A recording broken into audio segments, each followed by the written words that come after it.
I love this question. Also, pardon my face, I just did a whole bunch of skincare. So first, unfollow all weight loss pages. That includes anyone who posts before and after photos. That part is crucial. Just totally zap them. Next, follow people who are your size and bigger. But not just anyone who's your size or bigger, like people who are influencers. People who are joyfully living their lives. For me, that was fashion. I followed plus size creators who posted like fashion and outfits who were bigger than me. Because after everything else is cleansed out, all the diet culture people are removed, you'll start seeing all of those people living their lives fat.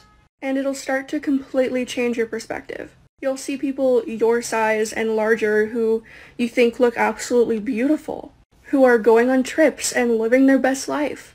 And then it creates sort of like a cognitive dissonance sort of situation in your brain where you think they're awesome and beautiful and living their lives and not held back by their size. And then you'll go, I look like that.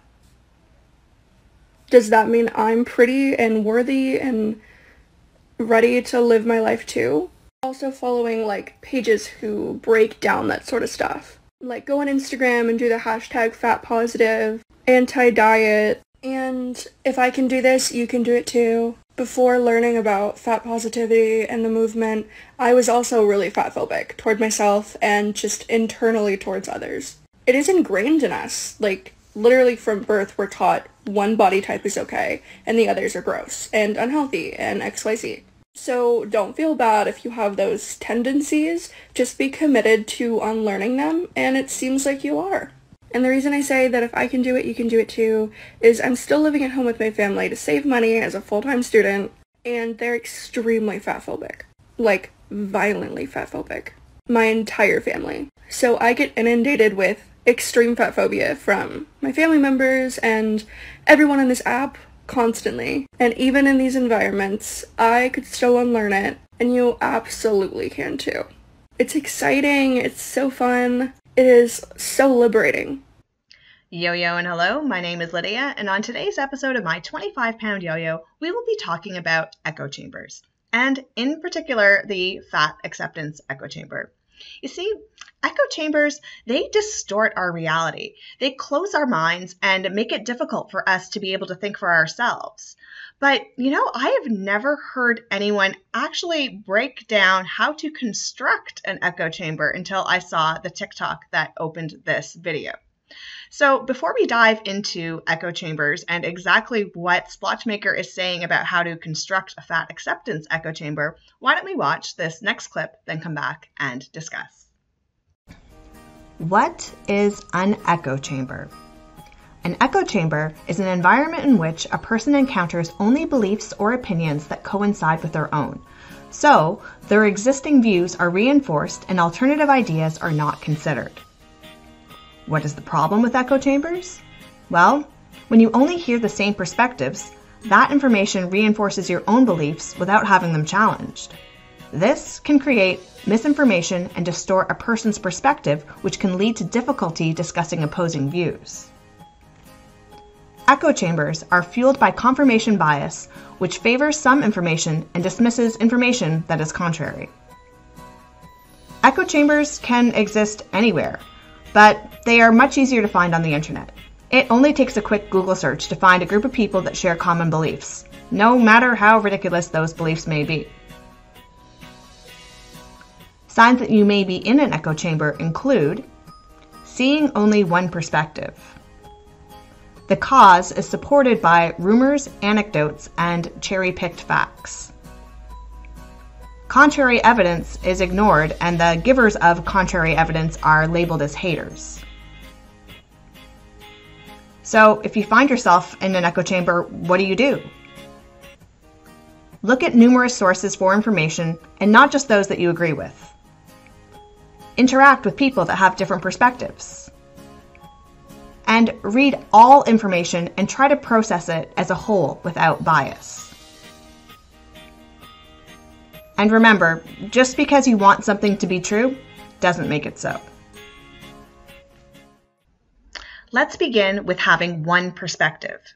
Now, a key mark of an echo chamber is when you only hear one side of the story. You don't hear any contrary opinions, and your environment is solely based on people that have the same point of view as yourself. Now let's go back to that original TikTok clip and see exactly what does splotchmakers say about how to receive only one perspective. So first, unfollow all weight loss pages. That includes anyone who posts before and after photos. That part is crucial. Just totally zap them. Next, follow people who are your size and bigger. Also following pages who break down that sort of stuff. Like go on Instagram and do the hashtag #FatPositive, anti-diet, and if I can do this, you can do it too. So the instructions there essentially are remove everybody that doesn't agree with you and only find people that do agree with you. And that becomes your world. Do we not see how this is problematic? If you only hear one perspective, not only does it skew your view of reality, but it reinforces your beliefs, whether they are correct or incorrect. I mean, the world evolves and changes with innovation by being challenged, by hearing other people's opinions, by hearing other sources of information. This is how we grow as a society. Why are we trying to teach people to block themselves off from reality? This is enabling closed-mindedness. This is telling everybody to go away that doesn't believe what you think. And it really is the definition of willful ignorance. Another hallmark of an echo chamber is that their arguments are based on rumors and anecdotes rather than actual facts and research. So let's take a look at the type of evidence that Splotchmaker uses to support why to get into fat acceptance. You'll see people your size and larger who you think look absolutely beautiful, who are going on trips and living their best life. And then it creates sort of like a cognitive dissonance sort of situation in your brain where you think they're awesome and beautiful and living their lives and not held back by their size.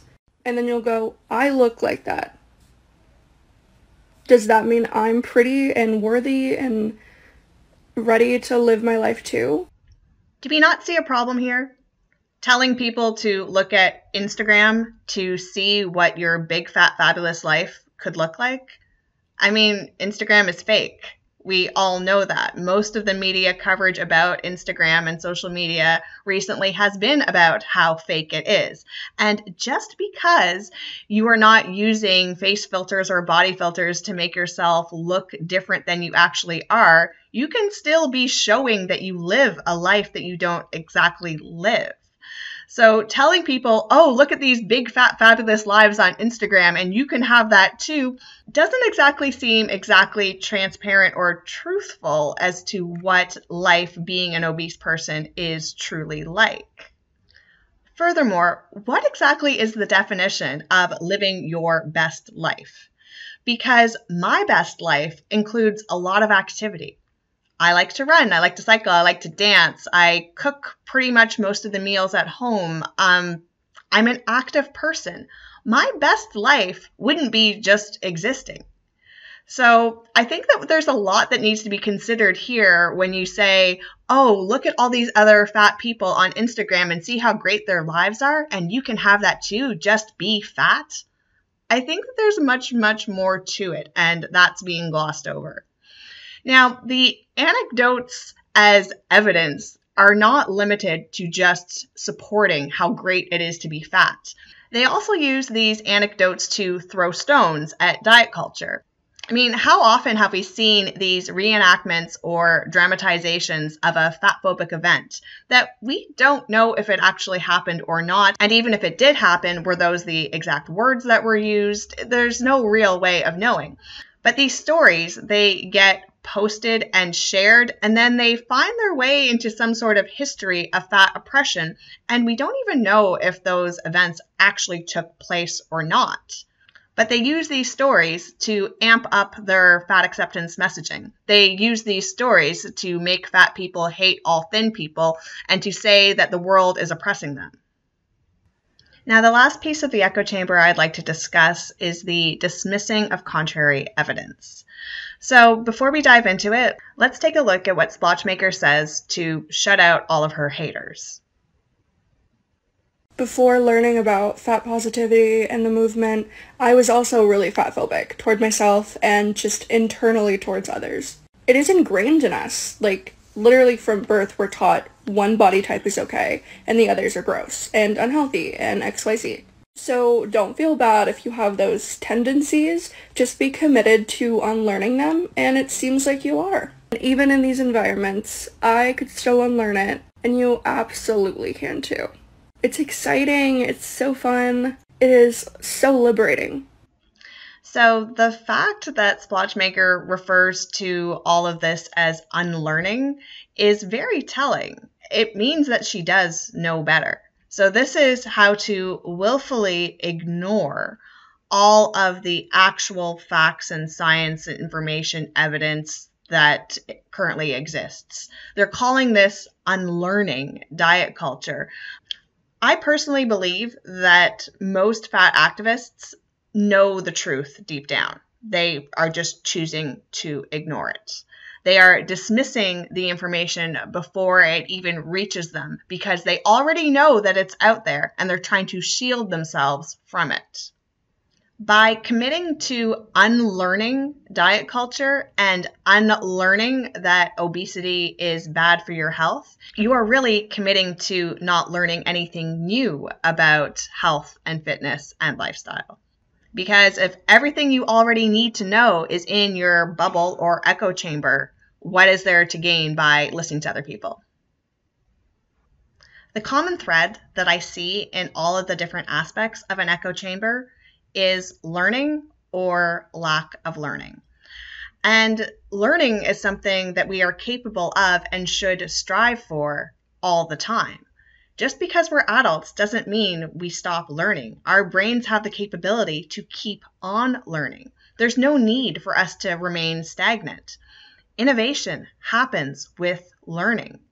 We learn how to master new skills all the time. People learn a new language. People learn how to cook. People learn how to do different activities. Why are we shutting ourselves off from learning about how to care for ourselves?